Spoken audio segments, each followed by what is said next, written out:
So welcome guys, welcome to my channel. In this video, I will be talking you about numbers.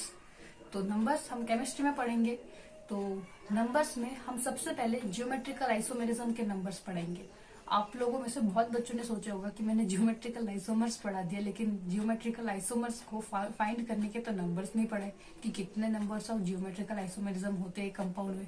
वो सारी की सारी चीजें आज हम इस वीडियो में डिस्कस करेंगे. और ऑप्टिकल आइसोमर्स की भी जितने भी नंबर्स है वो सारे के सारे हम इसी वीडियो में डिस्कस करेंगे. That is why I bought this topic for you, that is numbers. इस नंबर्स में हम सब कुछ कवर करेंगे, ठीक है. तो आप इस वीडियो को पूरा देखिए, इसका पूरा मजा लेने के लिए. तो सबसे पहले हम ज्योमेट्रिकल आइसोमेरिज्म के सारे नंबर्स देखेंगे, है ना. ठीक है, तो शुरुआत करते हैं ज्योमेट्रिकल आइसोमर्स की. Geometrical isomers.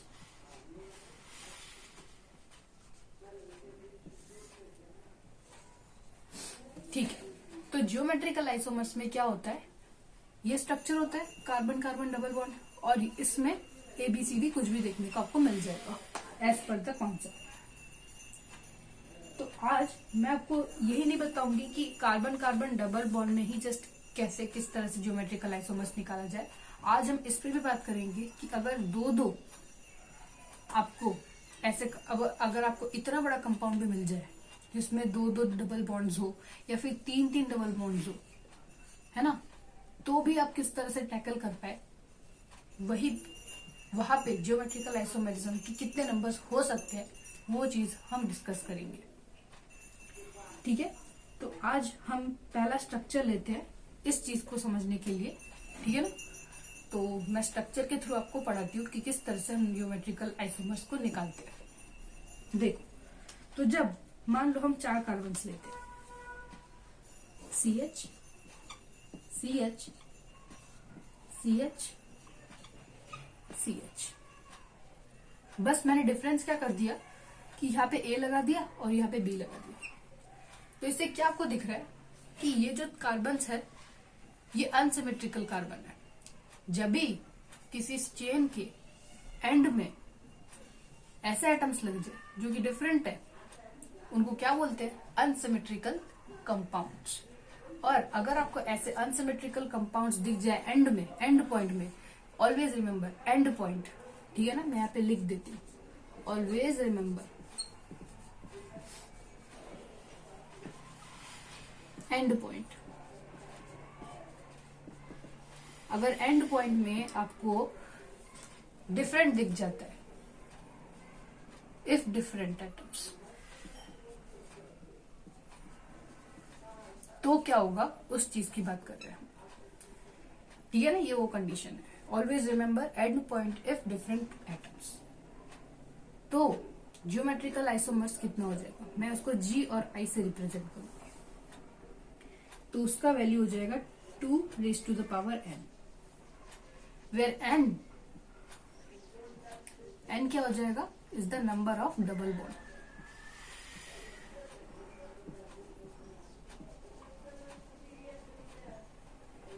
ओके, तो कितने डबल बॉन्ड्स है, 1 and 2. तो ये हो जाएगा 2⁻², दैट इज 4. सिंपल. अच्छा, सेकेंड पॉइंट, ऑलवेज रिमेंबर. अब क्या आपको रिमेंबर करना है, अगर एंड पॉइंट में अगर डिफरेंट एटम्स हो जाए, सॉरी सेम एटम्स हो जाए, बच्चा एक फैमिली में अगर डिफरेंट रहे तो कोई दिक्कत नहीं, ये तो मैंने आपको ज्योमेट्रिकल आइसोमर्स में पढ़ा ही दिया था. बट अगर सेम हो जाए तो सिस ट्रांस वाला सिस्टम आ जाता है. ठीक इसी तरह यहाँ पे भी सिस ट्रांस का सिस्टम नहीं, यहाँ पे ऑड और इवन का सिस्टम आ जाता है. यहाँ पे डिफरेंट एटम्स था तो जस्ट 2⁻n लगा के हम चुपचाप आंसर निकाल सकते हैं through the presence of by looking at the presence of double bonds. But यहाँ पे क्या हो जाता है, यहाँ पे सिस और ट्रांस की जगह ऑड और इवन वाला कंसेप्ट आ जाता है. तो चलो एक एग्जांपल लेके समझते हैं. तो यहाँ पे भी मैं सेम स्ट्रक्चर ड्रॉ करती हूँ, फिर आपको समझाती हूँ कि किस तरह से मैं क्या बात आपको कहना चाहती हूँ. तो यहाँ पे हम क्या लिखेंगे, A और A सेम. आप B और B भी लिख सकते हो, बट जो चीज है हमको याद रखनी है वो n की वैल्यू याद रखनी है. इसमें भी n ही इंपॉर्टेंट होता है. तो चलो पहले इवन को यहाँ पे लिखते हैं और यहाँ पे ऑड को लिखते हैं और दोनों का अलग अलग तरीके से समझते हैं कि मुद्दा क्या है। तो इवन का जियोमेट्रिकल आइसोमर्स क्या हो जाएगा, तो इवन का जियोमेट्रिकल आइसोमर का फॉर्मूला चेंज हो जाएगा। और ये चीज इतने झमेले में बच्चों को रखती है क्योंकि इसका फॉर्मूला इतना हार्ड होता है, मतलब हार्ड होता नहीं है लेकिन इतना कंफ्यूजिंग होता है कि बच्चों को समझ में नहीं आता कि जियोमेट्रिकल आइसोमर्स में ये इवन और ऑड को किस तरह से याद रखे। अभी आप याद रखने में मत जाइए, पहला फॉर्मूला लिखने में जाइए, फिर मैं देखती हूँ कि अगर आपको याद करवाया जाए कि नहीं। तो चलो पहले मैं आपको लिख के बताती हूँ उसका फॉर्मूला क्या होता है। 2 raised to the power n minus 1 plus 2 raised to the power n by 2 minus 1। तो पहले का जस्ट आधा अगर आप n को कर दोगे, मतलब पहले तो सेम लिखो और प्लस करके वही सेम चीज लिखो, जस्ट n का हाफ कर दो अगर इवन आपको दिखे तो। अब इवन क्या, इवन जियोमेट्रिकल आइसोमेरिज्म में इवन क्या, इवन मतलब अगर n की वैल्यू अगर आपको इवन दिखे तो, अगर n की वैल्यू आपको इवन लगे तो ये वाला फॉर्मूला यूज होगा। बट अगर n की वैल्यू आपको ऑड लगे, ऑड लगे मतलब डिफरेंट लगे वो नहीं, ऑड मतलब ऑड नंबर, ठीक है ना। मेरा मतलब ऑड और इवन का मतलब ये है कि अगर 2 है तो मतलब वो इवन है, अगर 3 है तो वो ऑड है, ठीक है। तो ऑड होगा तो जियोमेट्रिकल आइसोमर्स क्या हो जाएगा, 2 into n minus 1 plus 2 raise to the power n minus 1 minus 1/2। तो यहाँ पे और यहाँ पे क्या डिफरेंस आया, जब इवन था तब n माइनस 1 आ गया और उसी चीज को हमने यहाँ पे सेम लिखा, बस यहाँ पे हाफ मारा हमने, n यहाँ पे हमने हाफ कर दिया। लेकिन यहाँ पे क्या हुआ, ऑड में हमने दोनों साइड हाफ कर दिया, ठीक है। अब आपको याद रहेगा, अच्छा ठीक है। देखो इवन जब होगा तो एक साइड हाफ चलता है, बट अगर कोई चीज ऑड हो जाए तो उसको ऑड ऑड करना चाहिए, तो इसलिए हम लोग डबल साइड में हाफ हाफ लगा देंगे, ठीक है। अच्छा अब आप इस स्ट्रक्चर को देखिए, इस स्ट्रक्चर को देख के आपको क्या पता लगता है, इस स्ट्रक्चर में कितने n की वैल्यू हो सकती है, 1 and 2। तो 2 अगर n की वैल्यू होगी तो ये किस में आ जाएगा, इवन में आ जाएगा। और अगर n की वैल्यू 2 होगी तो फिर आप अगर इसमें लगाओगे n की वैल्यू तो आपको क्या आंसर मिलेगा।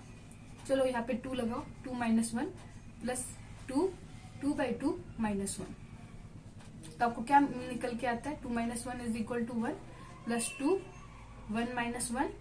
तो यहाँ पे क्या आ जाता है, 2 की पावर 1 प्लस 2 की वैल्यू 0 और 2 to the power 0 will be 1 and 2 plus 1 will be 3। तो ये हो जाएगा इसका टोटल आंसर, ठीक है। So this was all about geometrical isomers और किस तरह से इसकी फॉर्मूला हम नेम मतलब किस तरह से इसके फॉर्मूलाज होते हैं अगर ऑड हुआ या इवन हुआ तो। चलो अब हम शिफ्ट करेंगे ऑप्टिकल आइसोमर्स के जितने भी नंबर्स है और मैं इन सब नंबर्स को एक साथ आपको समराइज करके याद करवा दूंगी इस वीडियो में। तो ज्योमेट्रिकल आइसोमर्स की जगह हम लिखेंगे ऑप्टिकल आइसोमर्स।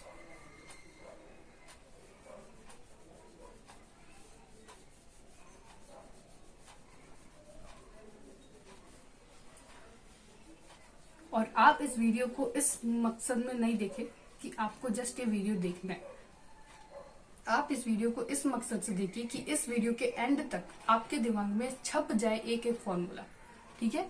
ठीक है, तो चलो, तो अब हमने बात कर ली ज्योमेट्रिकल आइसोमर्स पे, अब हम बात करने जा रहे हैं ऑप्टिकल आइसोमर्स पे। ज्योमेट्रिकल आइसोमर्स में जो मैंने आपको पिछले टॉपिक में पढ़ा दिया था और ऑप्टिकल आइसोमर्स में मैंने जस्ट पिछला वाला टॉपिक आपको पढ़ाया। तो ऑप्टिकल आइसोमर्स में हम क्या क्या चीज देखते हैं, नंबर ऑफ स्टीरियो आइसोमर्स,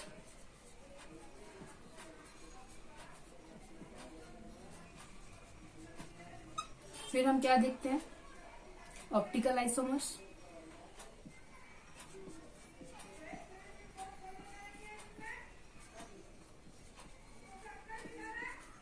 और हम क्या देखते हैं, मीसोफॉर्म्स, मतलब और कितने मीसो कंपाउंड्स फॉर्म करते हैं, यही चीज हम देखते हैं ऑप्टिकल आइसोमर्स में। अच्छा, तो अब आपको कुछ मॉलिक्यूल्स के, अब इस चीज को 3 टुकड़ों में बांटा गया ऑप्टिकल आइसोमर्स को। ज्योमेट्रिकल का तो तभी भी सही था, एक तो अनसिमेट्रिकल में था और एक सिमेट्रिकल के 2 टुकड़े थे। अब यहाँ पे क्या था, यहाँ पे भी वही सेम चीज है, अनसिमेट्रिकल है, सिमेट्रिकल के 2 टुकड़े हैं।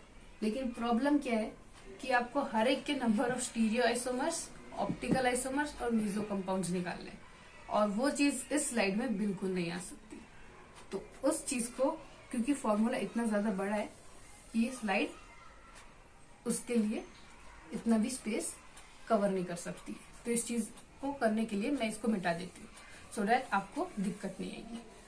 तो मैंने क्या बताया कि जियोमेट्रिकल आइसोमर्स में जिस तरह से आपको 3 चीज पढ़ने को मिली थी, एक तो अनसिमेट्रिकल कार्बन्स के और एक तो सिमेट्रिकल्स के 2 फॉर्म्स, ठीक उसी प्रकार ऑप्टिकल आइसोमर्स में भी आपको अनसिमेट्रिकल कार्बन का एक और सिमेट्रिकल कार्बन के दो फॉर्म्स पढ़ने को मिलेंगे।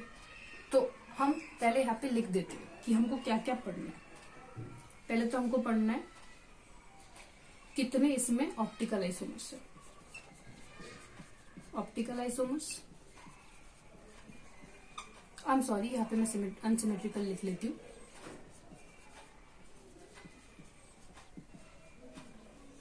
और यहाँ पे मैं सिमेट्रिकल लिख देती हूँ। सिमेट्रिकल की ये दोनों, हाँ ठीक है। तो पहले हम पढ़ेंगे ऑप्टिकल आइसोमर्स।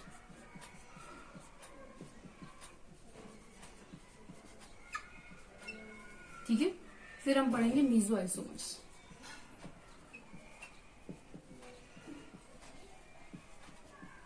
ठीक है, और फिर हम पढ़ेंगे स्टीरियो आइसोमर्स।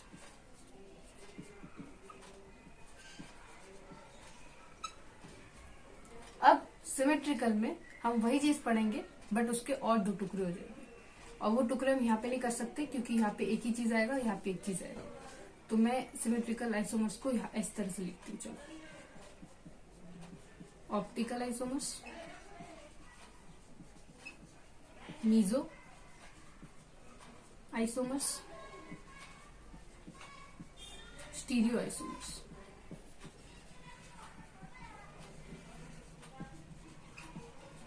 अब ये जो चीज होगी और ये जो चीज होगी, इन दोनों में एक चीज डिफरेंट है। ये इवन के लिए है और ये ऑड के लिए है। यहाँ पे ऑप्टिकल, यहाँ पे मीजो और यहाँ पे स्टीरियो।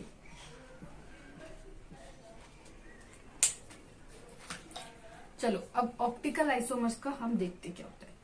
सिंपल है, जस्ट पहले की तरह आपने जियोमेट्रिकल का पढ़ा था। अच्छा, जियोमेट्रिकल का मैं यहाँ पे समराइज कर देती हूँ ऊपर। जियोमेट्रिकल आइसोमर्स, अनसिमेट्रिकल का क्या था, 2 to the power n, और सिमेट्रिकल का क्या था, इवन का और ऑड का। ये तो और भी चलता नहीं है, चलो हम इसी को लेते हैं। तो इवन का क्या हो जाएगा, 2 to the power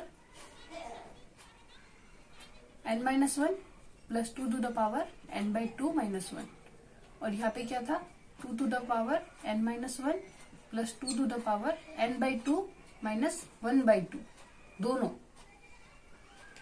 अच्छा ठीक है, ये दोनों तो हो गया। अब यहाँ पे देखते हैं वो चीज, अगर कोई चीज मैच कर रही हो तो हम अच्छी तरह से रिलेट करके उसको ट्रिक में बदल सकते हैं। तो चलो देखते हैं कि ये होता है कि नहीं। तो ऑप्टिकल आइसोमर में जी हाँ, आपको वो चीज सेम दिखेगी जो कि आपको जियोमेट्रिकल आइसोमर में दिखी थी, लेकिन मीजो आइसोमर जो चीज होगी वो चीज नहीं दिखेगी यहाँ पे, क्योंकि ये अनसिमेट्रिकल कार्बन है। मैंने आपको कॉन्सेप्ट में पढ़ाया था ऑप्टिकल आइसोमर्स के, मैंने बताया था जो ऑप्टिकल आइसोमर कायरलिटी, जो कायरल सेंटर कायरलिटी दिखाती है, वो चीज मीजो कंपाउंड नहीं होती। लेकिन जो मीजो कंपाउंड होती है वो कायरलिटी नहीं दिखाती, even after having 2 chiral centres. अगर आपको ना भी पता हो तो मैं आपको बता दूं, जो 2 कार्बन्स होते हैं उनमें क्या होते हैं, 2 सेंटर्स होते हैं। लेकिन अगर वो सिमेट्रिक हो गया तो उनके पास अगर डिफरेंट उनके पास एटम्स हो भी गया, फिर भी वो प्रॉपरली कायरल नहीं कहलाए जाएंगे, उनको ए कायरल कहलाया जाएगा। और ए कायरल ही नहीं कहलाया जाएगा, उसको मीजो आइसोमर्स भी कहलाया जाएगा। बट दिस इज अनसिमेट्री और दिस इज सिमेट्री। तो मीजो आइसोमर्स की वैल्यू यहाँ पे आएगी, यहाँ पे नहीं आएगी। That is why we will take it as 0। तो यहाँ पे मीजो कंपाउंड का तो कोई नामो निशान बिल्कुल ही नहीं है। और स्टीरियो आइसोमर्स क्या चीज होती है? स्टीरियो आइसोमर्स कुछ नहीं होती है, जैसे होता है ना total energy, kinetic energy and potential energy, ठीक उसी तरह ऑप्टिकल आइसोमर्स और मीजो आइसोमर्स का सम होता है ये। Optical isomers and meso isomers का सम जो कि है 2 to the power n+0, that is 2 to the power n। That's it, इतना ही होता है। अच्छा, लेकिन झमेला कहाँ पे आ जाता है? सिमेट्रिक कार्बन में, क्योंकि सिमेट्रिक कार्बन में even as well as odd आपको दोनों दिखने को मिलता है। तो चलो ऑप्टिकल आइसोमर्स निकालते हैं सिमेट्रिकल कार्बन में और चेक करते हैं कि ये क्या उसके साथ मैच करता है कि नहीं। तो ऑप्टिकल आइसोमर में जो होता है इवन नंबर वो होता है 2n-1, दैट्स इट। और मीजो में क्या होता है? 2n/2-1, that's it. और स्टीरियो में क्या हो जाता है? स्टीरियो में क्या हो जाता है? स्टीरियो में दोनों का ऐड हो जाता है, मतलब वही चीज आपको देखने को मिलेगी, 2n-1 + 2n/2-1। तो क्या आपको याद रखनी है? मेन मुद्दा मैं आपको बता दूं, moral of the story of after this मैं आपको बताऊंगी। पहले मैं आपको ऑड वाला भी पढ़ा देती हूँ, सो दैट, क्योंकि मोरल तो हम लास्ट में लिखते हैं ना। Let me switch on the light to make your video properly visible to you all. चलो मैंने लाइट जला दी। चलो अब देखते हैं। तो देखो ऑप्टिकल में क्या होता है? ऑप्टिकल आइसोमर, ऑप्टिकल आइसोमर के ऑड में आपको ये देखने को मिलता है 2n-1 - 2n/2-1/2। और यहाँ पे आपको क्या देखने को मिलता है? मीजो में 2n/2 -½ और स्टीरियो में अगर आप इन दोनों को ऐड करोगे तो आपको ये दिखेगा 2n-1, मतलब यही आ जाएगा घूम फिर के, क्योंकि ये और ये कैंसिल हो जाएंगे और ये आ जाएगा आखिरकार। ठीक है, तो देखो अब आपको क्या करना है, आपका मॉरल क्या है इस पूरे कंटेंट का? आपको जस्ट जियोमेट्रिकल आइसोमर याद रखना है। क्या याद रखना है? Geometrical isomer. और ये ऑप्टिकल आइसोमर्स आपके टिप में आराम से आ जाएगा अगर आप एक चीज याद रखोगे कि अनसिमेट्रिकल में वही सेम फॉर्मूला, सिमेट्रिकल में भी सेम और ऑड में भी सेम। यहाँ पे भी वही चीज होती है जैसे मैंने आपको जियोमेट्रिकल आइसोमर में पढ़ा है, पर डिफरेंस क्या हो जाता है कि यहाँ पे तीन चीजें आ जाती है, ऑप्टिकल, मीजो और स्टीरियो। आपको तीनों चीज एक्सप्लेन करना है।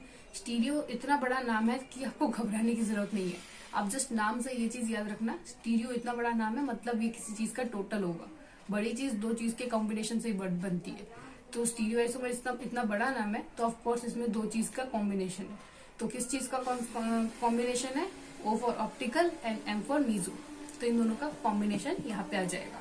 तो ऑप्टिकल आइसोमर्स में और जियोमेट्रिकल आइसोमर्स में मैंने जो कुछ भी पढ़ा है आपको, वही चीज ऑप्टिकल आइसोमर्स के आपको दिख जाएगी। यहाँ पे भी देखो जियोमेट्रिकल आइसोमर में 2 to the power n, वही चीज आपको ऑप्टिकल आइसोमर में दिख जाएगी। लेकिन मीजो आइसोमर्स अनसिमेट्रिकल में पॉसिबल नहीं होता, वेराज मीजो आइसोमर्स में प्रेजेंट होता है अगर वो कंपाउंड सिमेट्रिकल है तो। देखो ऑप्टिकल आइसोमर में और सिमेट्रिकल आइसोमर में आपको हाफ चीजें दिखेगी, ये 2n-1 और हाफ चीज इसका, और इन दोनों का कॉम्बिनेशन आपको स्टीरियो आइसोमर में देखने को मिल जाएगा।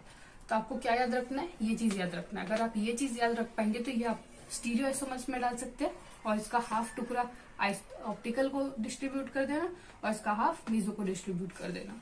और थर्ड में आपको ऑड में थोड़ा सा अलग रह जाएगा, क्योंकि ये नाम ही ऑड से पता चलता है, ये सामान्य से अलग ही है, एबनॉर्मल है काइंड ऑफ। तो ये क्या करता है कि जो चीज आपको ऑड जियोमेट्रिकल आइसोमर में दिखी थी वो चीज यहाँ पे वो माइनस करके दे चुका है, और जो चीज आपको पीछे दिखा था वो चीज यहाँ पे आपको दिख जाएगा, ठीक इसकी तरह। जो चीज पीछे है वो चीज यहाँ पे, जो चीज पीछे है वो चीज यहाँ पे, बट यहाँ पे पूरा टोटल गिवन है यहाँ पे, बट यहाँ पे बीच में माइनस का साइन है। सो दैट इन दोनों को अगर आप कैंसिल आउट करोगे तो 2n-1 जो आखिरी रिजल्ट है वो आपको स्टीरियो आइसोमर्स में देखने को मिल जाएगा। Welcome guys, welcome to my channel. Today in this video I will be covering the topic of numbers. तो देखो, नंबर्स केमिस्ट्री में आपने सोचा होगा कि अब हमारी ये नौबत आ गई कि अब हम नंबर्स पढ़ेंगे। तो नंबर्स तो हम कुछ ऐसे 1 2 3 4 जैसे चीज वाले नंबर्स नहीं पढ़ेंगे। हम पढ़ेंगे कि हम नंबर किस तरह से दे जियोमेट्रिकल आइसोमेरिज्म में। आपने पढ़ा था जियोमेट्रिकल आइसोमेरिज्म। जियोमेट्रिकल आइसोमर्स में हम नंबर देंगे। फिर हम किस चीज में नंबर देंगे? फिर हम देंगे नंबर स्टीरियो आइसोमर्स में।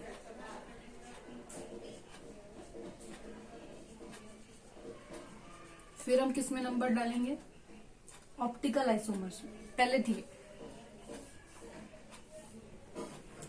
So welcome guys, welcome to my channel. In this video I will be talking you.